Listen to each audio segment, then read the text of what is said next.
বঙ্কিমচন্দ্রের বড়দাদা শ্যামাচরণ চট্টোপাধ্যায় ছোট ছেলে শচীশচন্দ্রের বিয়ে ঠিক হয়েছিল সাহিত্যিক দামোদর মুখোপাধ্যায়ের মেয়ের সঙ্গে। পাত্রীর নাম ছিল সুরেশ্বরী। ভাইপো পাইকপাড়ার জমিদারদের কাছ থেকে পোশাক ধার করে একেবারে রাজপুত্র সেজে এসেছিলেন। বিয়ে বাড়িতে রাজবেশে বর নামছেন। বিবাহে উপস্থিত ছিলেন স্বয়ং পণ্ডিত বিদ্যাসাগর মহাশয় নিজে। বিদ্যাসাগর বরের হাত ধরতে গেলেন, তাতে রাজপোশাক নষ্ট হয়ে যেতে পারে মনে করে শচীশচন্দ্র বাঁ হাত দিয়ে বিদ্যাসাগরকে সরিয়ে দিলেন। থতমত খেয়ে বিদ্যাসাগর চকিতে পিছু হটলেন। পাশে দাঁড়িয়েছিলেন স্বয়ং বঙ্কিমচন্দ্র মহাশয়। ভাইপোর এমন আচরণ দেখে তিনি অগ্নিশর্মা হয়ে উঠেছিলেন। কড়া গলায় বলেছিলেন, তুমি জানো ইনি কে? ইনি বিদ্যাসাগর, এখুনি ক্ষমা চাও। সেখানে মাথা নিচু করে ক্ষমা চাইতে বাধ্য হয়েছিলেন শচীশচন্দ্র। আজকে এই আমাদের নিবেদনে আমরা বঙ্কিমচন্দ্র চট্টোপাধ্যায় সম্পর্কে সম্পূর্ণ জীবনী নিয়ে আলোকপাত করতে চলেছি, তাই ভিডিওটি শেষ পর্যন্ত দেখার জন্য অনুরোধ রইল। বঙ্কিমচন্দ্রের পূর্বপুরুষদের আদি নিবাস ছিল দেশমুখ গ্রামে। বঙ্কিমচন্দ্রের পূর্বপুরুষ রামজীবন চট্টোপাধ্যায় কাঁঠালপাড়া রঘুদেব ঘোষালের কন্যাকে বিবাহ করেন। রামজীবনের পুত্র তথা বঙ্কিমচন্দ্রের প্রপিতামহ রামহরি চট্টোপাধ্যায় মাতামহের সম্পত্তি পেয়ে কাঁঠালপাড়ায় আসেন এবং সেখানেই বসবাস শুরু করেন। রামহরির পৌত্র যাদবচন্দ্র চট্টোপাধ্যায় তৃতীয় পুত্র বঙ্কিমচন্দ্র। বঙ্কিমচন্দ্র চট্টোপাধ্যায় জন্মগ্রহণ করেন 1838 খ্রিস্টাব্দের 26শে জুন বর্তমান উত্তর 24 পরগনা জেলার নৈহাটি শহরের নিকটস্থ কাঁঠালপাড়া গ্রামে। পিতা যাদবচন্দ্র চট্টোপাধ্যায়, মাতা দুর্গা সুন্দরী দেবী। বঙ্কিমচন্দ্রের পূর্বে যাদবচন্দ্রের আরও দুই পুত্রের জন্ম হয়, শ্যামাচরণ ও সঞ্জীবচন্দ্র চট্টোপাধ্যায়ের। জন্মের পর 6 বছর বঙ্কিমচন্দ্র কাঁঠালপাড়াতে অতিবাহিত করেন। 5 বছর বয়সে কুলপুরোহিত বিশ্বম্বর ভট্টাচার্যের কাছে বঙ্কিমচন্দ্রের হাতে খড়ি হয়। হাতে খড়ির দিনই তিনি নাকি বাংলা বর্ণমালা পুরোটা মুখস্থ করে ফেলেন। শিশু বয়সেই তার অসামান্য মেধার পরিচয় পাওয়া যায়, যদিও গ্রামের পাঠশালায় বঙ্কিম কোনোদিনই যাননি। পাঠশালার গুরুমশাই রামপ্রাণ সরকার বাড়িতে তার গৃহশিক্ষক নিযুক্ত হন। তার কয়েক মাস পর বঙ্কিমচন্দ্র মেদিনীপুরে পিতার কাছে চলে আসেন। বঙ্কিমচন্দ্রের রচনা থেকে মনে হয় তিনি রামপ্রাণের শিক্ষা থেকে বিশেষ উপকৃত হননি। তিনি লিখেছেন, সৌভাগ্যক্রমে আমরা এই 8-10 মাসে এই মহা আত্মার হস্ত হইতে মুক্তি লাভ করিয়াছি। বঙ্কিমচন্দ্র চট্টোপাধ্যায়ের সঙ্গে মেদিনীপুরের সম্পর্ক খুব কম দিনের নয়। উত্তরাধিকার এবং কর্ম দুই সুতোতে গাঁথা। 19 শতকের 4 দশকে কর্মসূত্রে বেশ কিছুদিন মেদিনীপুর শহরে ছিলেন বঙ্কিমের বাবা যাদবচন্দ্র চট্টোপাধ্যায়। দারোগা যাদবচন্দ্র 1843 সালের 6 নভেম্বর ডেপুটি কালেক্টর হয়ে সপরিবারে মেদিনীপুরে আসেন। তাই বঙ্কিমের শৈশবের অনেকখানি কেটেছে মেদিনীপুরে। ছাত্রাবস্থার গোড়ার দিনগুলিও কেটেছিল এখানেই। বঙ্কিমের ছাত্র জীবন নিয়ে খুব বেশি জানা যায় না। ভাই পূর্ণচন্দ্র ও ভ্রাতুষ্পুত্র শচীশচন্দ্রের লেখা থেকে জানা যায়, খাতায় কলমে স্কুলে ভর্তি হওয়ার আগেই দাদা সঞ্জীবচন্দ্রের সঙ্গে তিনি মাঝে মধ্যে মেদিনীপুর জেলা স্কুলে যেতেন। হেডমাস্টার এফটিড সঞ্জীবচন্দ্রের কাছে ভাইয়ের বর্ণমালা শিক্ষার খবর জানতে পেরে বঙ্কিমকে ভর্তি করে নেন। বালক বঙ্কিম শিক্ষকদের মন জয় করে নেয়, বিশেষত টিড সাহেবের নিজের বাড়িতে তো বটেই, ডেপুটি কালেক্টরের বালক পুত্রটিকে তিনি নিয়মিত ম্যাজিস্ট্রেটের কুঠিতেও নিয়ে যেতেন। মালেট তখন মেদিনীপুরের ম্যাজিস্ট্রেট। একদিন হঠাৎ ওই মালেটের বাড়ি যাওয়া বন্ধ করে দেয় বালক বঙ্কিম। শোনা যায় একদিন সাহেবের বাড়িতে বঙ্কিম যখন অন্য ছেলেদের সঙ্গে ব্যস্ত, তখন বাংলোর মাঠে চায়ের আসরের প্রস্তুতি চলছিল। এক সাহেব সকলকে ডাকলেও কোনো কারণে বঙ্কিমকে ডাকেননি। বঙ্কিম তখন ওই ম্যাজিস্ট্রেটের বাড়ি ছাড়েন, আর বঙ্কিমকে কখনো ম্যাজিস্ট্রেটের বাড়ি পাঠানো যায়নি। এই নিয়ে ম্যাজিস্ট্রেট নাকি যাদবচন্দ্রের কাছে আক্ষেপ করেন। শচীশচন্দ্রের লেখা থেকে জানা যায়, স্বভাব গম্ভীর বঙ্কিম প্রায় কখনোই অন্য ছেলেদের সঙ্গে খেলতেন না, এমনকি দর্শক হিসেবেও না। স্কুল ছুটির পর নাকি সমবয়সী বন্ধুদের নিয়ে তাস খেলতে বসে পড়তেন। তার তাসের নেশা হুগলি কলেজে ভর্তি হওয়ার পরেও কাটেনি। শচীশচন্দ্র স্কুলের একটি বিশেষ ঘটনার কথা উল্লেখ করেছেন। স্কুলের সামনের রাস্তায় একবার এক খোট্টা ডুগডুগি বাজিয়ে একটি বাঁদর নিয়ে চলেছেন। বঙ্কিমচন্দ্র ডেবরার বাসিন্দা এক সহপাঠীকে নিয়ে বেরিয়ে পড়েন বাঁদর খেলা দেখতে। সুরসিক বঙ্কিম নাকি সহপাঠীকে বলেছিলেন, বাঁদরটাকে এনে আমাদের ক্লাসে ভর্তি করে দিলে কেমন হয়, দেখি ইংরেজি শিখতে পারে কিনা। কিন্তু বাঁদর খেলা দেখা শেষ করে স্কুলে ফিরলে শিক্ষকেরা বকাঝকা করেন। এই স্কুলে বঙ্কিমচন্দ্র 3 বছর পড়েছিলেন। 1847 সালে মেদিনীপুর ছেড়ে হুগলি মহসিন কলেজে ভর্তি হন। যাদবচন্দ্র এই সময় মেদিনীপুর ছেড়ে চলে যান 24 পরগনায়। অশৈশব পারিবারিক সঙ্গীত চর্চার আবহে থাকা বঙ্কিমচন্দ্র ছিলেন অসম্ভব সঙ্গীত প্রিয়, বিশেষত রাগ সঙ্গীতের অনুরাগী। ঈশ্বর দত্ত সুকণ্ঠের অধিকারী না পেলেও ছাত্র সুলভ নিষ্ঠা নিয়ে কিছুকাল সঙ্গীত চর্চা করেছেন। সুন্দর হারমোনিয়াম বাজাতেন। লয় ত্রাণ জ্ঞান ছিল অসাধারণ। 30 বছর বয়সে বিষ্ণুপুর ঘরানার যদুভট্ট তানরাজের কাছে বঙ্কিম মাসে 50 টাকা, মতান্তরে 70 টাকা গুরুদক্ষিণার বিনিময়ে শাস্ত্রীয় সঙ্গীতের তালিম নিয়েছেন। বঙ্কিমের প্রিয় হারমোনিয়ামে হাত দেওয়ার জন্য একবার ভাইপো জ্যোতিষচন্দ্র বেধড়ক বকুনি খেয়েছিলেন কাকার কাছে। হারমোনিয়াম বাজানোয় সিদ্ধহস্ত বঙ্কিম সইতে পারেননি তার প্রিয় যন্ত্রটির প্রতি এই অনধিকার চর্চা। কাঁঠালপাড়ার দক্ষিণে হাঁটা পথে 4 কিলোমিটার গেলেই ছিল নারায়ণপুর সমৃদ্ধ গ্রাম। গ্রামের এক গৃহস্থ কর্তা ছিলেন নবকুমার চক্রবর্তী। তার 5 বছরের কন্যার নাম ছিল মোহিনী। মোহিনী ছিলেন রূপসী। তাকে পছন্দ করে ভাই বঙ্কিমের সঙ্গে বিয়ে দিয়েছিলেন বড়দা শ্যামাচরণ। বিয়েতে বাপের বাড়ি থেকে মোহিনী পেয়েছিলেন অনেক গহনা। বঙ্কিমের পিতা যাদবচন্দ্র পুত্রবধূকে অলঙ্কারে ভরিয়ে দিয়েছিলেন। দিন যেতে না যেতেই বালিকা বধূ মোহিনী হয়ে উঠেছিলেন শ্বশুর বাড়ির সকলেরই স্নেহের পাত্রী। বঙ্কিম তখন কলেজ পড়ুয়া হননি। তার বয়স সবে 10 পেরিয়েছিল। পরীক্ষায় ভালো ফল করে অর্জিত বৃত্তির টাকা ছিল বঙ্কিমের একমাত্র উপার্জন। সেই বৃত্তির টাকায় যেমন বাগান করেছিলেন, তেমন স্ত্রী মোহিনীকে ওই টাকা থেকেই দিতেন নানান উপহার। তার মধ্যে অলংকারও ছিল। 2টি কানের দুল আর সোনার একটি চুলের কাঁটা স্ত্রীকে কিনে দিয়েছিলেন তিনি। মোহিনীর সঙ্গে তার সম্পর্ক গোড়া থেকেই নিবিড় ছিল, কিন্তু তা শুধু যে উপহার দেওয়া নেওয়ার মতো সোহাগে আহ্লাদে মোড়া ছিল তা নয়। নতুন কিছু লেখা হলে এই মোহিনী হতেন বঙ্কিমের প্রথম শ্রোতা। সারাক্ষণ মোহিনীকে যেন চোখের হারাতেন বঙ্কিম। মোহিনী মাঝে মধ্যে নারায়ণপুরে বাপের বাড়ি গিয়ে থাকতেন। বঙ্কিমের তখন কিছুতেই বাড়িতে মন বসতো না। লুকিয়ে রাতের অন্ধকারে বাড়ি থেকে বেরিয়ে পায়ে হেঁটে সোজা চলে যেতেন নারায়ণপুর, শুধু মোহিনীর সঙ্গে একটু কথা বলার জন্য। তাকে চোখের দেখা দেখতে পাবেন বলে মাঝে মাঝে রাতও কাটাতেন শ্বশুরালয়ে। ভোরে ফিরে আসতেন কোনো এক সময়। এই ঘটনাক্রমের বর্ণনা এক জায়গায় পাওয়া যায়। বঙ্কিম বাড়িতে উপস্থিত হইয়া পড়িতে বসিতেন। সঞ্জীবচন্দ্র বঙ্কিমকে পড়িতে দেখিয়া শুইতে যাইতেন, আর ভোরে আসিয়াও পাঠ নিমগ্ন দেখিতেন। আশ্চর্য হইয়া তিনি প্রায় জিজ্ঞাসা করিতেন, বঙ্কিম কি সারারাত জেগে পড়েছে? মোহিনী বঙ্কিমের এমন ঘন মধুর সম্পর্কের করুণ পরিণতি হয়েছিল। বঙ্কিম চাকরি নিয়ে তখন যশোরে রয়েছেন। সেই প্রথম দীর্ঘদিন স্ত্রীকে ছেড়ে থাকার যন্ত্রণা তাকে অসম্ভব পীড়ায় রেখেছিল। একলা প্রবাস জীবন বছরখানেক এভাবে চলছিল। শেষে আর থাকতে না পেরে ঠিক করলেন, যাই হোক এবার মোহিনীকে তিনি নিয়ে আসবেন। চিঠি লিখলেন প্রাণপ্রিয়াকে। চিঠি পেয়ে মোহিনী উৎফুল্ল হলেন। বাড়ির সবাইকে স্বামীর দেখিয়ে বেড়াতে লাগলেন। নিজের সংসার পাতার আনন্দে তিনি তখন বিভোর। গুরুজনরাও মত দিলেন যশোরে যাওয়ার। ধীরে ধীরে যাবার দিন গড়িয়ে আসছিল। মোহিনী আনন্দে উত্তেজনায় হাওয়ার গায়ে ভাসছিলেন, কিন্তু বাদ সাধলেন বিধাতা নিজে। মোহিনীর সামান্য জ্বর হলো। অসুখের খবর পেয়ে বঙ্কিম রওনা দিলেন যশোর থেকে, কিন্তু তিনি বাড়ি পৌঁছাবার আগেই সব শেষ হয়ে যায়। বাবা আর দাদার কাছ থেকে তিনি খবর পেলেন মোহিনী আর নেই। মাত্র 16 বছর বয়সে এ পৃথিবীর যাবতীয় মায়াবন্ধন কাটিয়ে তিনি তখন দূর নক্ষত্রের কোলে ঠাঁই নিয়েছেন। শোকস্তব্ধ বঙ্কিম বাড়ি আর গেলেন না, মাঝপথ থেকেই ফিরে গেলেন। এরপর দীর্ঘদিন তিনি কাঁঠালপাড়ার বাড়িতেই যাননি। শুধু দাদা সঞ্জীবচন্দ্রকে তিনি অনুরোধ করেছিলেন মোহিনীকে উপহার দেওয়া সেই 2টি কানের দুল আর চুলের সোনার কাঁটাটি যেন তার কাছে পাঠিয়ে দেওয়া হয়। বঙ্কিমচন্দ্র দ্বিতীয় বিয়ে করেছিলেন হালি শহরের সীতারাম বন্দ্যোপাধ্যায়ের কন্যা রাজলক্ষ্মীকে। সেটা তার প্রথম। মোহিনী মরে যাওয়ার 8 মাস পরে। রাজলক্ষ্মী গুণবতী এবং সুন্দরী ছিলেন। বিয়ের 4 বছর পরে তাদের প্রথম সন্তান শরৎ কুমারীর জন্ম হয়। এখানে একটি ঘটনার উল্লেখ না করলেই নয়। মোহিনী দেবীর সেই যে দুল কাঁটা, ও 2টি বঙ্কিম বহুকাল রাজলক্ষ্মীকে দিতে পারেননি। অন্য অনেক অলংকার দিলেও মোহিনীকে দেওয়া গহনা কিছুতেই তিনি তার দ্বিতীয় স্ত্রীকে দেননি। নববধূ রাজলক্ষ্মীকে বলেছিলেন, এগুলো এখন আমার কাছেই রইল, যেদিন তোমায় ভালোবাসিব সেদিন দিব। শরৎ কুমারীর জন্মের 3 মাস পর সেই অলংকার রাজলক্ষ্মীর হাতে তুলে দিতে পেরেছিলেন বঙ্কিম। সে তুলে দেওয়ার মধ্যে সে এক অপূর্ব প্রেমাতুর ভঙ্গি ছিল। নৌকায় পাড়ি দিতে দিতে নিজের হাতে স্ত্রীর কানে দুল আর চুলের কাঁটা লাগিয়ে দিয়েছিলেন বঙ্কিমচন্দ্র চট্টোপাধ্যায়। স্ত্রী রাজলক্ষ্মী দিনে দিনে যে কেবল চট্টোপাধ্যায় পরিবারের কল্যাণ স্বরূপা হয়ে উঠেছিলেন তা নয়, বঙ্কিমের সাহিত্যিক বন্ধুদের কাছেও ছিল তার অসীম গুরুত্ব। তাদের আপ্যায়ন তাকেই করতে হতো। স্বভাব গম্ভীর রাজলক্ষ্মী ভালো রান্না জানতেন।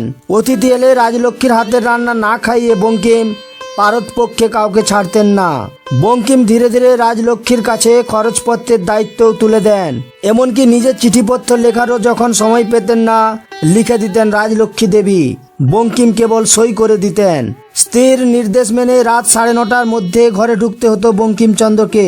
রাজলক্ষ্মীর প্রতি তার এত নির্ভরতা ছিল যে তিনি বলতেন, তিনি না থাকিলে আমি কি হইতাম বলিতে পারি না। রাজলক্ষ্মীর প্রতি নির্ভরতার কথা একাধিক লেখায় স্বীকার করেছেন বঙ্কিম। চাকরি আমার জীবনে অভিশাপ, আর স্ত্রী আমার জীবনের কল্যাণ স্বরূপা। বঙ্কিম রাজলক্ষ্মীর পুত্র সন্তান ছিল না। শরৎ কুমারী, নীলাব্জ কুমারী ও উৎপল কুমারী। বড় মেয়ে শরৎ কুমারীকে অত্যন্ত স্নেহ করতেন বঙ্কিম। জামাই রাখালচন্দ্রকে কাজ ছাড়া করতে চাইতেন না, তাই প্রচার পত্রিকার সম্পাদনার ভার তাকে দিয়েছিলেন। জীবনের শেষ দিকে শরৎ কুমারীর ছেলেদের নিয়ে গাড়ি চেপে গড়ের মাঠে হাওয়া খেতে যেতেন বঙ্কিম।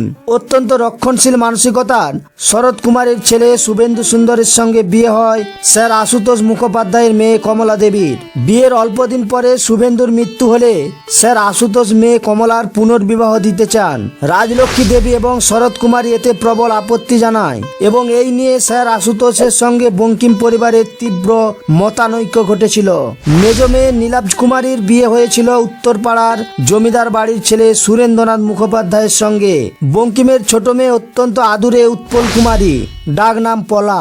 মোহিনীর মতোই আরেকটি মৃত্যু বঙ্কিমকে বিধ্বস্ত করে দিয়েছিল। সেটা অবশ্য বেশ কিছুকাল পরে, তার দ্বিতীয় পক্ষের বিয়েরও অনেক পরে। কিন্তু সেই মৃত্যুশোক ছিল পাহাড় সম। হৃদনন্দনী স্ত্রী আর এবারে সন্তান। পলা বঙ্কিমচন্দ্রের আদরের ছোট মেয়ে। ভালো নাম ছিল উৎপল কুমারী। তার স্বামীর নাম ছিল মতীন্দ্র। মতীন্দ্র ছিল চরিত্রের দোষ। থিয়েটার পাড়ায় নটিদের বাড়িতে রাত দিন পড়ে থাকা ছিল তার নেশা। ফুর্তির জন্য পলার কাছে একদিন তিনি পলার মায়ের দেওয়া গহনাও চেয়ে বসেন। পলা দিতে রাজি হননি, আর তারপরে ক্ষিপ্ত মহিন্দ্র স্ত্রীকে মেরে ফেলার ষড়যন্ত্র করেন। শোনা যায় ওষুধের সঙ্গে বিষ মিশিয়ে তাকে মেরে ফেলেন স্বামী। এরপর পলার মৃত শরীর ঝুলিয়ে দেন কড়িবর্গার গায়ে। এই কুকর্মে তাকে সাহায্য করেছিল তার পাড়ার বিনোদ ডাক্তার। এরপর থানা পুলিশ ময়না তদন্ত। প্রশ্ন উঠল, এটা হত্যা না আত্মহত্যা? ডাক্তারি রিপোর্টে প্রমাণ মিলল যে ঘটনাটি খুন। শুরু হলো মামলা। আদালতের বিচারে মতীন্দ্রর প্রাণদণ্ডের রায় বেরোনো যখন শুধু সময়ের অপেক্ষা। আশ্চর্যজনকভাবে সোয়ালে নীরব থাকলেন দুঁদে আইনজ্ঞ বঙ্কিমচন্দ্র। প্রাণে বেঁচে গেলেন মতীন্দ্র। কিন্তু কেন মতীন্দ্রকে প্রাণে বাঁচিয়ে দিয়েছিলেন বঙ্কিম? এই প্রশ্নের উত্তর আজও কারো জানা নেই। এ ঘটনা কি বঙ্কিমের কোমল মনের কিংবা ক্ষমা প্রবণতার পরিচয় দেয়? শোনা যায় বৃদ্ধ ঠাকুরদার বাঁচার একমাত্র অবলম্বন ছিলেন মতীন্দ্র। তার অনুরোধেই নাকি বঙ্কিম মেয়ের হত্যাকারীকে ক্ষমা করে দেন। তখন চুচুড়ার সাড়েশ্বর তলায় প্রতি বছর ওই বৈশাখ মাসে খুব জাঁকজমক করে মেলা বসত। মেলায় প্রচুর লোক সমাগম হতো। তখন বঙ্কিম চুচুড়ার ডেপুটি ম্যাজিস্ট্রেট পদে বহাল। মেলা চলাকালীন একদিন তিনি গঙ্গার তীরে বেড়াতে বেড়াতে দেখলেন একটি ছোট্ট নৌকায় অনেক যাত্রী নিয়ে মাঝি গঙ্গা পার হচ্ছে। বঙ্কিম মাঝিকে বারণ করলেন, এভাবে ঠাসা বোঝাই করা যাত্রী নিয়ে পারাপার ঠিক নয়। না মানলে পুলিশের ভয় দেখালেন, কিন্তু তাতেও মাঝি শুনল না। বঙ্কিমের চোখের সামনে যাত্রী শুদ্ধ নৌকা মাঝগঙ্গায় ডুবে গেল। মাঝি রক্ষা পেয়ে গেল। বিচারে তাকে 3 মাসের জেলবন্দির সাজা দিয়েছিলেন বঙ্কিম। এদিকে সাজা ভোগ করতে করতে জেলখানাতেই মাঝি মারা যায়। তার মৃত্যুর কথা কানে গিয়েছিল বঙ্কিমের। তারপর তিনি নিজে উদ্যোগী হয়ে মাঝির বিধবা স্ত্রীর জন্য আজীবন মাসিক বৃত্তির ব্যবস্থা করে দিয়েছিলেন। এমনিতে স্বভাবে সংযমী, স্পর্শকাতর, নম্র হলেও তার শরীরে রাগ যে কম ছিল না তা নয়। রেগে গেলে নাকি চুল ছিঁড়তেন বঙ্কিম। অপছন্দের কিছু ঘটলে সহজে কাউকে ছাড়তেন না, সে অন্যের কাছে যতই তুচ্ছ ঘটনা মনে হোক। মেদিনীপুর শহরের সঙ্গে কিশোর বঙ্কিমের আবার যোগাযোগ শুরু হয় 40 বছর পর। চাকরি থেকে অবসর নেওয়ার ঠিক আগে 1887 সালে মে মাসে বঙ্কিম মেদিনীপুরের ডেপুটি ম্যাজিস্ট্রেট এবং ডেপুটি কালেক্টর পদে যোগ দেন। এবারে ছিলেন মাত্র 6 মাস। এই সময় পর্বেই তার শেষ উপন্যাস সীতারাম গ্রন্থাকারে প্রকাশিত হয়। কিন্তু মেদিনীপুর জেলার সঙ্গে বঙ্কিমচন্দ্রের যোগ কখনোই পুরোপুরি ছিন্ন হয়নি। চাকরি সূত্রে দাদার মতো বঙ্কিমচন্দ্র বেশ কিছুকাল এই জেলায় কাটান। 1860 সালের জানুয়ারিতে তিনি এলেন কাঁথির কাছে তৎকালীন নেগুয়া মহকুমার ডেপুটি ম্যাজিস্ট্রেট ও ডেপুটি কালেক্টর হয়ে। নভেম্বরে বদলি হয়ে চলে গেলেন খুলনায়। কিন্তু এই 10 মাসের মেদিনীপুর বাস বঙ্কিম সাহিত্যে চিরস্থায়ী স্বাক্ষর রেখে যায়। নেগুয়া কাঁথি মিলিয়ে 2 জায়গার বাংলাতেই তিনি থেকেছেন। উল্লেখ্য, তখনও তিনি স্বনামধন্য সাহিত্যিক নন। শুধুমাত্র সরকারি চাকুরে।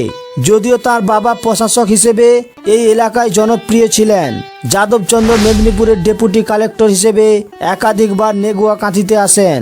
বাসিন্দাদের জলকষ্ট দূর করতে একাধিক পদক্ষেপ করেন। বঙ্কিম সুহৃদয় শ্রী শরৎচন্দ্র মজুমদার কথা উল্লেখ করেছেন। 1325 বঙ্গাব্দে কাঁথি থেকে প্রকাশিত নিহার পত্রিকায় যাদবচন্দ্র চট্টোপাধ্যায়ের কাব্য প্রশস্তি ছাপা হয়। কাঁথি নেগুয়ার স্থানীয় ইতিহাসে প্রশাসক বঙ্কিমের গুরুত্ব খুব কম নয়। পূর্ব মেদিনীপুরের অন্যতম প্রাচীন স্কুল কাঁথি হাই স্কুলের জমিটি বঙ্কিম স্কুল কর্তৃপক্ষকে দান করেন। এই সময় সরকারি মামলা মোকদ্দমার কাজে একাধিকবার বঙ্কিমকে নেগুয়া ছেড়ে কাঁথিতে আসতে হয়েছে। সেই সময় তিনি উকিল বারাণসী বন্দ্যোপাধ্যায়ের বাড়িতে কাটিয়েছেন। বাড়িটি 1933 সালে আগুনে পুড়ে যায়। এই বাড়ির কাছের একটি পুকুর কৃষ্ণকান্তের পুকুর নামে খ্যাত। স্থানীয় বাসিন্দারা আজও মনে করেন এটি কৃষ্ণকান্তের উইলের বারুণী পুষ্করিণী। বঙ্কিমের স্মৃতিতেই বাড়ির সংলগ্ন রাস্তাটির নাম রেখেছে ঋষি বঙ্কিম সরণি এবং সেখানে বসানো হয়েছে বঙ্কিমের মূর্তিও। সঞ্জীবচন্দ্রের একমাত্র ছেলে জ্যোতিষচন্দ্রকে বঙ্কিম নিজের ছেলের মতো মানুষ দেখতেন। জ্যোতিষচন্দ্র পড়াশুনোয় একেবারেই ভালো ছিল না। প্রবেশিকা পরীক্ষায় টেনে টুনে পাস করেছিলেন। বাড়িতে বসে বড়দের সঙ্গে তাস খেলে আড্ডা দিয়ে দিন কাটাতেন। তার মতিগতি ছিল অনেকটাই তার বাবার ধাঁচে গড়া। জ্যোতিষচন্দ্রের বিয়ে ঠিক হয়েছিল রাজা নন্দকুমারের বংশধরের পরিবারে। পাত্রের বয়স তখন মাত্র 14 বছর। পাত্রী মতিরানী ছিলেন অপূর্ব সুন্দরী। রাজ পরিবারে বিয়ে, তাই ধুমধাম তো করতেই হবে। এমনিতেই তখন সঞ্জীবচন্দ্রের ঋণ জর্জর অবস্থা।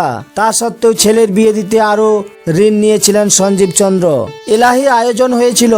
ধুমধাম ঘটার যেন সীমা ছিল না। কাঁঠালপাড়া থেকে হাতির পিঠে চাপিয়ে বরকে নিয়ে যাওয়া হয়েছিল সালকিয়ার শ্বশুর বাড়িতে। পুরো ব্যাপারটিতে বেজায় চটেছিলেন বঙ্কিম। বিয়ের জন্য আবার টাকা ধার চাইতে গেলে প্রচন্ড রেগে যান তিনি। কড়া ভাষায় দাদাকে বলেছিলেন যে ঋণ পরিশোধ করিতে পারিবেন না, মনে জানিয়াছেন তাহা গ্রহণ করা, পরকে ফাঁকি দিয়া টাকা লওয়া হয়। বঙ্কিমচন্দ্রের বড় দাদা শ্যামাচরণ চট্টোপাধ্যায় ছোট ছেলে শচীশচন্দ্রের বিয়ের সময়ের একটি ঘটনার কথাও জানা যায়। শচীশচন্দ্রের বিয়ে ঠিক হয়েছিল সাহিত্যিক দামোদর মুখোপাধ্যায়ের মেয়ের সঙ্গে। পাত্রীর নাম ছিল সুরেশ্বরী। ভাইপো পাইকপাড়ার জমিদারদের কাছ থেকে পোশাক ধার করে একেবারে রাজপুত্র সেজে এসেছিলেন। বিয়ে বাড়িতে রাজবেশে বর নামছেন। বিবাহে উপস্থিত ছিলেন পণ্ডিত বিদ্যাসাগর নিজে। বিদ্যাসাগর বরের হাত ধরতে গেলেন, তাতে রাজপোশাক নষ্ট হয়ে যেতে পারে মনে করে শচীশচন্দ্র বাঁ হাত দিয়ে বিদ্যাসাগরকে সরিয়ে দিলেন। থতমত খেয়ে বিদ্যাসাগর চকিতে পিছু হটলেন। পাশে দাঁড়িয়েছিলেন বঙ্কিমচন্দ্র। ভাইপোর এমন আচরণ দেখে তিনি অগ্নিশর্মা হয়ে উঠেছিলেন। কড়া গলায় বলেছিলেন, তুমি জানো ইনিকে? ইনি বিদ্যাসাগর, এখনই ক্ষমা চাও। সেখানে মাথা নিচু করে ক্ষমা চাইতে বাধ্য হয়েছিলেন শচীশচন্দ্র। ঈশ্বরচন্দ্র বিদ্যাসাগরের তীব্র সমালোচকও ছিলেন বঙ্কিমচন্দ্র চট্টোপাধ্যায়। বঙ্কিমের সমালোচনা এতটাই মাত্রাতিরিক্ত ছিল যে বিদ্যাসাগর কিছুটা হলেও বিরক্ত হয়েছিলেন। বঙ্কিম সর্বপ্রথম 1871 সালে ক্যালকাটা রিভিউ পত্রে বেঙ্গলি লিটারেচারের শীর্ষক প্রবন্ধে বিদ্যাসাগরের প্রতিভা অস্বীকার করেন। এমনকি ঈশ্বরগুপ্তের চেয়েও বিদ্যাসাগরের স্থান নিচুতে বলে মত প্রকাশ করেন। 1872 সালে বঙ্কিম তার নিজের সম্পাদিত বঙ্গদর্শন পত্রিকার প্রথম বর্ষের 2য় সংখ্যায় উত্তরচরিত নামক প্রবন্ধে বিদ্যাসাগরের উদ্দেশ্যে বলেন, তাকে কাব্যরসজ্ঞ বলিয়া স্বীকার করি না। এটি বাংলা ভাষায় বঙ্কিমচন্দ্রের প্রথম সাহিত্য সমালোচনা। এই প্রবন্ধে বঙ্কিম ভবভূতির উত্তরচরিত গ্রন্থের সমালোচনা প্রসঙ্গে অনাবশ্যক কারণে বিদ্যাসাগরকে আক্রমণ করেন এবং তাকে যদুবাবু মধুবাবুর সমগোত্রীয় বলে তুলনা করেন। বঙ্গদর্শনের উত্তরচরিত প্রবন্ধে প্রথম অনুচ্ছেদে বলা হয়, ভবভূতি প্রসিদ্ধ কবি এবং তাহার প্রণীত উত্তরচরিত উৎকৃষ্ট নাটক। আমরা বিদ্যাসাগর মহাশয়কে অদ্বিতীয় পণ্ডিত এবং লোকহিতৈষী বলিয়া মান্য করি, কিন্তু তার দৃশ্য কাব্যরসজ্ঞ বলিয়া স্বীকার করি না। যাহা হোক, তাহার ন্যায় ব্যক্তির লেখনী হইতে এইরূপ সমালোচনার নিঃসরণ অসমদেশে সাধারণত কাব্যরসজ্ঞতার অভাবের চিহ্ন স্বরূপ। বিদ্যাসাগর যদি উত্তরচরিতের মর্যাদা বুঝিতে অসমর্থ হন, তবে যদুবাবু মধুবাবু তাহার কি বুঝিবেন? অনেকেই হয়তো জানেন না যে আনন্দমঠ উপন্যাসের রচনার অনেক আগেই বঙ্কিমচন্দ্র লিখেছিলেন বন্দে মাতরম। কাগজ ছাপার সময় অনেক সময় ম্যাটার কম পড়তো, তখন পাতা ভরানোর জন্য বঙ্কিমকে কিছু একটা লিখে দিতে হতো। একদিন একটি কাগজে বন্দে মাতরম সঙ্গীতটি লিখে টেবিলের ওপর রেখেছিলেন। সেদিন ছাপাখানার পণ্ডিত রাম ফক্কর এসে হাজির হলেন। তার ভালো নাম ছিল রামচন্দ্র বন্দ্যোপাধ্যায়। বঙ্কিমকে তিনি বলেন, পাতা পূরণের জন্য এটি মন্দ নয়। বঙ্কিম তার কথা শুনে বিরক্ত হয়ে কাগজটি দেরাজের ভিতরে রেখে দিয়ে বলেছিলেন, বন্দে মাতরম ভালো কি মন্দ তা আজ বুঝতে পারবে না, বুঝতে পারবে পরে, তখন হয়তো আমি বেঁচে থাকবো না, তুমি থাকতে পারো। যদু ভট্ট বন্দে মাতরম গানটিতে সুর দিয়েছিলেন। একদিন তিনি এই গান গেয়ে শোনালেন এক ঘরোয়া বৈঠকে। যদু ভট্ট থাকতেন সামান্য দূরেই। বৈঠকে উপস্থিত শ্রোতাদের তার সুর খুব একটা ভালো লাগেনি। এটা শুনে বঙ্কিম শুধু বলে ওঠেন, ভালো না লাগলে শুনো না। সেদিন শরৎ কুমারী ছিলেন পাশের ঘরেই। মেয়ে বলেছিলেন, বাবা গান তো কারো পছন্দ হলো না। বঙ্কিম রেগে গেলে বেশি কথা বলতেন না। তিনি শুধু বলেছিলেন, আজ থেকে 20 বছর পর একদিন এই গান নিয়ে সমুদ্র হিমাচল মেতে উঠবে, দেখে নিও। নিজের প্রতি এমনই গভীর বিশ্বাস ছিল বঙ্কিমচন্দ্রের। 20 বছর অপেক্ষা করতে হয়নি, মাত্র 8 বছর পরে বন্দে মাতরম জাতীয় মন্ত্র হয়ে ওঠে। জাতীয় কংগ্রেসের অধিবেশনে বন্দে মাতরম গান গেয়ে শুনিয়েছিলেন স্বয়ং কবিগুরু রবীন্দ্রনাথ। তবে রাগান্বিত বঙ্কিমের যত ঘটনার কথা জানা যায়, সেগুলো সবই প্রায় তার পরিবারের লোকজনকে ঘিরে। বাইরের মানুষের কাছে তিনি প্রায় বিপরীত ছিলেন। সাহিত্য সম্রাট বঙ্কিমচন্দ্র চট্টোপাধ্যায়ের চরিত্রের একটা অদ্ভুত দিক হলো, তিনি কোনো লেখা প্রকাশের আগে সচরাচর তেমন কাউকে পড়তে দিতেন না। কিন্তু এহেন ব্যক্তি দুর্গেশ নন্দিনী তিনি অনেককেই পড়ে শুনিয়েছিলেন। মজার বিষয় হলো, ভাটপাড়ার পণ্ডিতরা দুর্গেশ নন্দিনীকে অভিনন্দন জানালেও কলকাতার পণ্ডিতরা এর কোনো সুখ্যাতি করেননি। পণ্ডিত দ্বারকানাথ বিদ্যাভূষণ তার সোমপ্রকাশ পত্রিকায় বঙ্কিমী ভাষাকে সব পোড়া বলে কটাক্ষ করেছিলেন। দুর্গেশ নন্দিনী পড়ার পর অনেকেই বলতে থাকেন, ওয়াল্টার স্কটের আইভ্যানহোর ছায়া রয়েছে। বঙ্কিম হিন্দু পেট্রিয়টে এ নিয়ে লেখালেখি দেখে মন্তব্য করেন, আমি কিন্তু ইতিপূর্বে আইভ্যানহো পড়িনি। একবার কাঁঠালপাড়ার বাড়িতে কবি নবীনচন্দ্র এসেছেন বঙ্কিমচন্দ্রের সঙ্গে দেখা করতে। সেটাই প্রথম আলাপ। বঙ্কিমকে তিনি কিছু পড়ে শোনাতে বললেন। বঙ্কিম বিষবৃক্ষ থেকে কিছুটা অংশ শোনালেন। পড়তে পড়তেই নিজেই কেঁদে ফেললেন। তারপর নিজেকে সামলে নিয়ে বলেছিলেন, বিষবৃক্ষ আমি নিজেই পড়তে পারি না। স্বভাবে সংযমী হলেও মাংস খাওয়ার বেলায় পরিমিত বজায় রাখতে পারতেন না বঙ্কিম। বেশ খানিকটা খেয়ে ফেলতেন। সামান্য মদ্যপানেরও অভ্যাস ছিল। বাড়িতে নিয়মিত আসতো পোর্ট ওয়াইন। এই দোষ ছাড়তে না পারায় অনুযোগও করতেন তিনি। শেষ দিকে শরীর বেশ খারাপ হয়ে যায়। বহুমূত্র রোগ নিয়ন্ত্রণে ছিল না মোটেই। বিভিন্ন লেখাপত্রে পাওয়া যায় বঙ্কিম তখন মৃত্যুশয্যায়। পাশে স্ত্রী রাজলক্ষ্মী কিন্তু বিড়বিড় করে জপছিলেন মোহিনীর নাম। মোহিনী, এবার আমি তোমার কাছে যাব। রাজলক্ষ্মীর প্রতি এত টান, অথচ শেষ দিন পর্যন্ত মোহিনী যেন বঙ্কিমের অবচেতনে ডানা মেলে ভেসে বেড়াতেন তার ওই গহীন অতলে। বঙ্কিমচন্দ্রের মৃত্যুশয্যায় যখন অর্ধচেতন অবস্থা, তিনি যন্ত্রণায় কাতর, তখন রাজলক্ষ্মী নয়, বারবার বলেছিলেন একটি নাম, মোহিনী মোহিনী। বলেছিলেন, আমি এবার তার কাছে যাব।